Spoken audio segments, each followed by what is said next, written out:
Hi, everyone. So, I'd like to take a little bit of time today to talk to you all about failure and struggling, and maybe a bit of depression on top of that, because that's how I feel. Normally, I write a script for my YouTube videos. Normally, there's a script written in, and I hold it in here, and then I read it as I talk. But there is nothing there today because there is no script for this video, because I'm just going to talk about how I feel. Which I think is how a lot of people feel at the moment, which is, how am I actually managing to keep this all going? Now, some of you may be sat there thinking to yourself, you're a YouTuber, you must make thousands. I don't.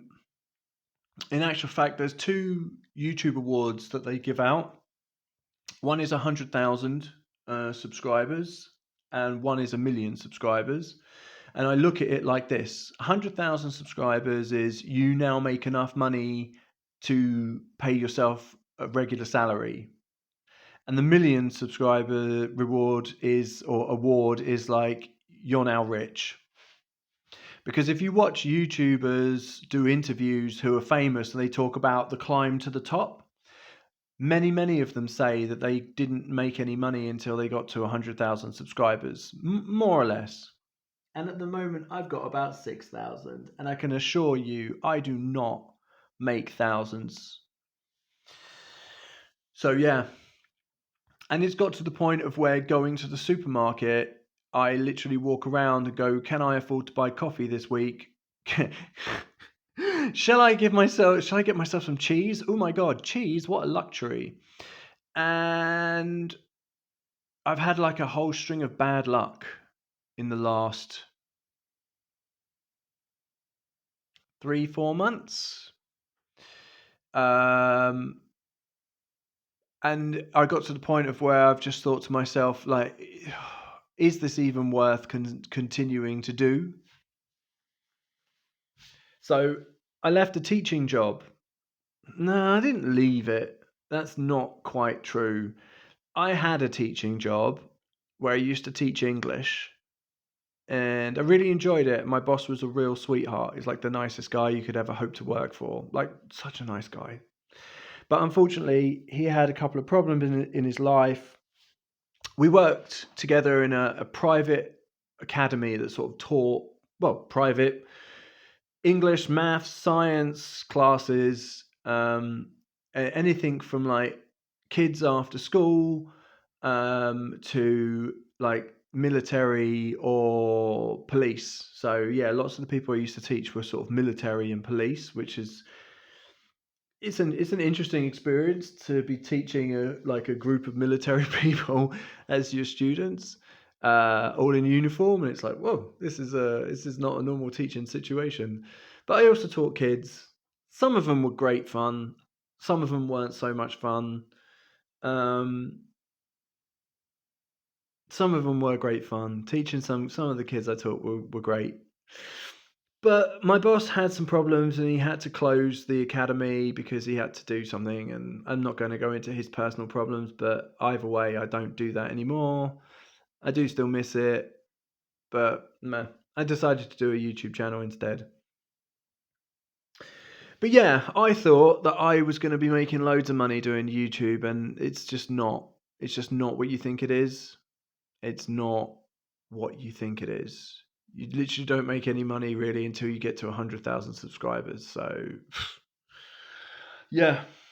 And I've got to the point of like walking around the supermarket and I'm like, can I afford to buy, I don't know, whatever, name a product, you know, where a bar of chocolate and donuts are a treat. And it's like, wow, I'm actually going to buy a bar of chocolate. That's crazy.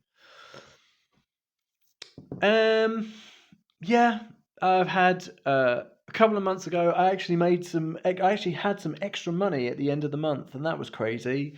2 months ago, I ended up finishing the month with 300 extra euros.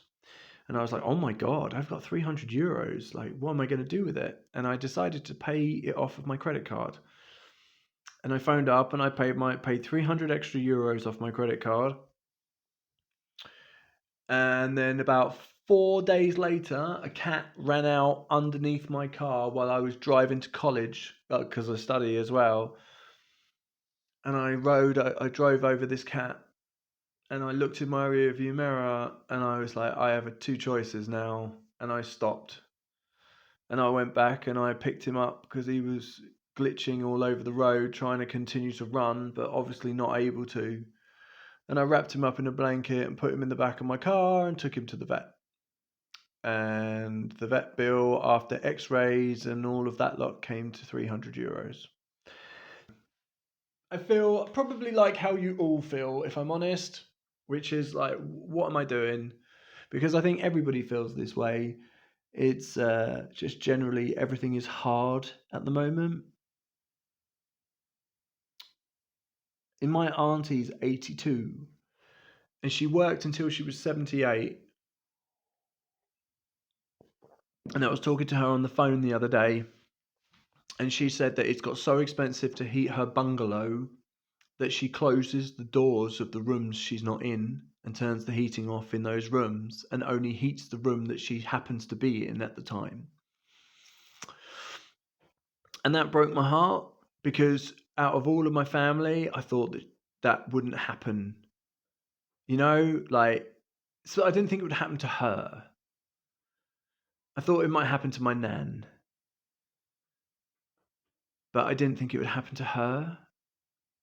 And then her talking to me on the phone saying, "Oh yeah, well when I'm not in the bedroom, I turn the heating off, and I go into the living room and turn the heating on in there."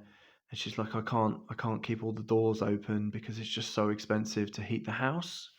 Did she really work all of her life to be struggling at 82 years old, wondering what room she's going to heat? And I think that's how everybody is, isn't it?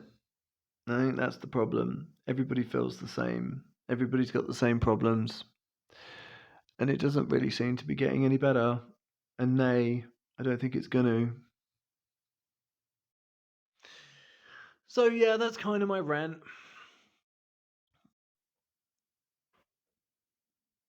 I need to, just like everybody else in the world, I need to earn more money. Everything's getting harder. Oh God. I only sleep in I have like one warm section of my house, and that's because the whole house would just cost too much to heat. I treated myself in the summer. I bought myself a brand new sofa and I put it in the living room. And the living room hasn't been heated all winter because I spend a lot of my time in here and over there, which you can't see, but it's where I do all the editing. So I spend the majority of my life sat in here. And I bought this really nice sofa. I treated myself. I was like, I'm buying myself a nice sofa. I haven't had a nice sofa for about 10 years. And it happened to be on half price sale. And I was like, yes.